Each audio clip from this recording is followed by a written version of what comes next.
पाप मोचिनी एकादशी। यों तो सभी एकादशियों के व्रत पापों को समाप्त करके अनंत पुण्य प्रदान करते हैं, परंतु चैत्र मास के कृष्ण पक्ष की इस एकादशी का व्रत तो जन्मांतर के पापों को नष्ट कर देता है। सभी प्रकार की समृद्धि, सुख और अंत में मोक्ष प्रदायक इस एकादशी को भगवान विष्णु की पूजा आराधना करने का शास्त्रीय विधान है। अब तक सुनाई हुई कथाओं के लिए भगवान श्री कृष्ण की का भांति भांति से साधुवाद करते हुए धर्मराज युधिष्ठिर ने कहा, हे माधव, चैत्र मास के कृष्ण पक्ष की एकादशी के नाम, विधि विधान और महत्व के बारे में बतलाइए। यह भी बतलाइए कि इस दिन किस देवता की और किस प्रकार पूजा की जाती है। तब भगवान श्री कृष्ण ने कहा, हे राजन, सभी पापों को नष्ट करने वाली इस एकादशी का नाम पाप मोचनी एकादशी है। इस दिन भगवान विष्णु की पूजा करने का शास्त्रीय विधान है। आपने जो प्रश्न मुझसे पूछे है वही प्रश्न एक दिन महाराज महादंता ने लोमेश ऋषि से पूछा था। तब लोमेश ऋषि ने उन्हें जो कथा सुनाई थी वही मैं तुमसे सुनाता हूँ, ध्यानपूर्वक सुनो। देवताओं के खंजाची कुबेर के बाग का नाम चैत्ररथ था। उस बाग में गंधर्वों की कन्याएं किन्नरों के साथ विहार करती थी। अनेक ऋषि मुनि भी वहां तपस्या करते रहते थे। स्वयं देवराज इंद्र भी चैत्र और वैशाख मास के में देवताओं सहित वहां आकर क्रीड़ा किया करते थे। वहीं अपने आश्रम में मेधावी नाम के एक ऋषि भी तपस्या करते थे। वे शिव के परम भक्त थे। एक दिन मंजू गोसा नाम की अप्सरा ने ऋषि को मोहित करने का विचार किया।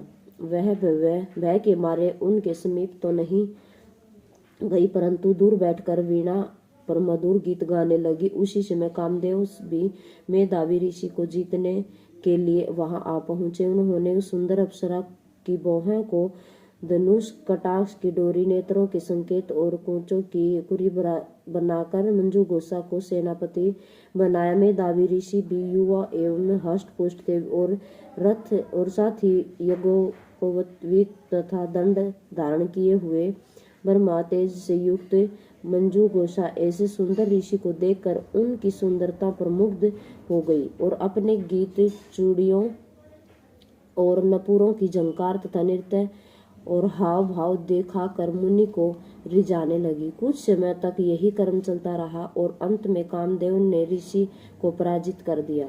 फलस्वरूप ऋषि मंजू गोसा के साथ रमण करने लगे और काम के इतने वशीभूत हुए कि उन्हें दिन तथा रात्रि का कुछ भी विचार नहीं हो रहा था। इस प्रकार बहुत दिन बीतने पर एक दिन मंजू गोसा बोली, हे मुनि, मुझे बहुत समय हो गया है, अब स्वर्ग जाने की आज्ञा दे दीजिए।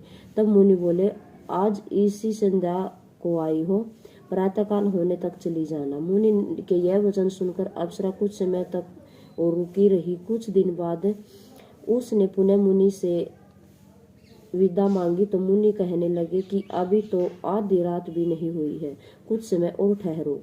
अप्सरा ने कहा, महाराज, आपकी रात तो बहुत लंबी है, आप जरा स्मरण कर कीजिए कि मुझको यहाँ पर आए हुए कितने वर्ष बीत गए हैं। उस अप्सरा की यह बात सुनकर मुनि ने समय का विचार किया तो ज्ञात हुआ कि अप्सरा के साथ रमण करते हुए उनको 57 वर्ष 7 मास और 3 दिन बीत गए हैं। यह ज्ञान होते ही वह अप्सरा उनको काल के समान प्रतीत होने लगी। मुनि अत्यंत क्रोधित हुए और उनकी लाल आंखों से ज्वाला उत्पन्न हुई। वे बोले, मेरी कठिन परिश्रम से की गई तपस्या को तूने नष्ट कर दिया। तू महापापिनी और दुराचारिणी है, तुझे धिक्कार है। तूने मेरे साथ घात किया है, इसलिए मैं तुझे श्राप देता हूँ कि तू पिशाचिनी हो जाए।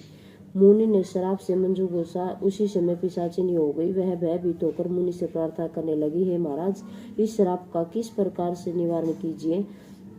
अप्सरा की दीन वचन सुनकर मुनि बोले, अरे दुष्ट, यद्यपि तूने मेरा बहुत अनिष्ट किया है, परंतु फिर भी मैं तुझे श्राप से मुक्त होने का उपाय बतलाता हूँ। चैत्र मास के कृष्ण पक्ष की एकादशी का नाम पाप मोचनी एकादशी है और वह सब प्रकार के पापों का नाश करने वाली है। उसका व्रत के पिशाच योनि से तेरी मुक्ति होएगी। ऐसा कहकर मेधावी ऋषि अपने पिता च्यवन ऋषि के आश्रम में चल पड़े। मेधावी को देखकर च्यवन ऋषि कहने लगे, अरे पुत्र, तूने ऐसा कौन सा अनर्थ किया जिससे तेरा सारा पुण्य क्षीण हो गया। तब मेधावी ने कहा, हे पिताजी, मैंने एक अप्सरा के साथ रमण करके घोर पाप किया है। अब आप इस पाप से छूटने का उपाय बतलाइए। तब च्यवन ऋषि बोले, हे पुत्र, चैत्र मास के कृष्ण पक्ष की पाप मोचनी एकादशी का व्रत करने से सब पाप नष्ट हो जाते हैं, इसलिए तुम उस व्रत को करो। पिता की आज्ञा पाकर मेधावी ऋषि ने विधि पूर्वक इस व्रत को किया, जिससे उनके पाप नष्ट हो गए। उधर मंजू घोषा भी व्रत के प्रभाव से पिशाच योनि से मुक्ति पाकर दिव्य रूप धारण करके स्वर्गलोक को चली गई। लोमेश ऋषि बोले, हे राजन, पाप मोचनी एकादशी के व्रत को करने से सब पाप नष्ट हो जाते हैं। इस कथा को सुनने तथा पढ़ने से 1000 गौदान का फल मिलता है और इस व्रत को करने से ब्रह्म हत्या, गर्भपात, सुरापन, गुरु पत्नी से प्रसंग आदि जैसे पाप भी नष्ट हो जाते हैं और अंत में स्वर्ग की प्राप्ति होती है। बोलो विष्णु भगवान की जय।